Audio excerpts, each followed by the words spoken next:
Troppo poveri per affrontare la considerevole cifra di 36,15 € a ticket, a cui si aggiungono i 10 € della ricetta medica, che rendono il Veneto la regione più cara d'Italia. Troppo lunghe le liste d'attesa o troppo indaffarate le mamme, le mogli, le prese con la gestione della famiglia, nonni compresi, e il lavoro. I dati li ha forniti un'indagine del Censis RBM. I motivi sono molteplici, ma il risultato è che il numero delle persone che rinunciano a curarsi in Veneto continua a salire e ad oggi risultano quasi 750.000, il 15% della popolazione, e quindi una cifra che merita ampia considerazione e un minimo di analisi anche da parte delle autorità regionali, che nel riassetto generale delle strutture e dell'organizzazione sanitaria forse si sono perse qualche passaggio fondamentale, perché l'ultraspecializzazione sanitaria, unita a una sempre più carente ruolo della medicina di base, che pure si voleva valorizzare, combinata a una burocratizzazione eccessiva della gestione delle liste d'attesa e le linee guida per le prestazioni e i ricoveri, ha creato un mix che diventa difficile da gestire anche per chi non ha problemi ad aprire il portafoglio per visite ed esami diagnostici.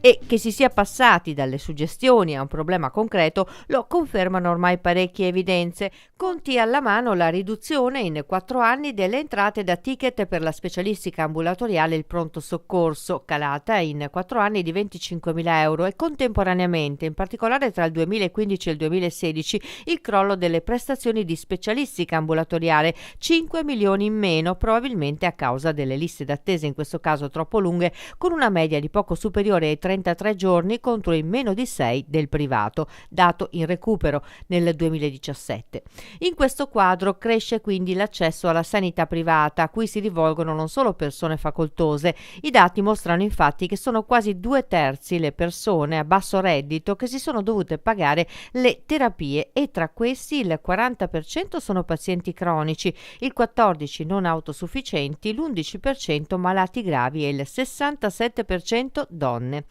Tra molte ombre, il Veneto rimane comunque la terza migliore regione italiana per prestazioni erogate, dato Censis, con una spesa pro capite di 2.537 € e un indice di buona salute di 6,8. La perfezione non esiste, si sa, ma la virtù sta proprio nel tendervi il più possibile. Per questo, questa fotografia in chiaroscuro dovrebbe essere motivo di profonda riflessione per correggere le storture che si sono create in questi anni di rivoluzione sanitaria in Veneto.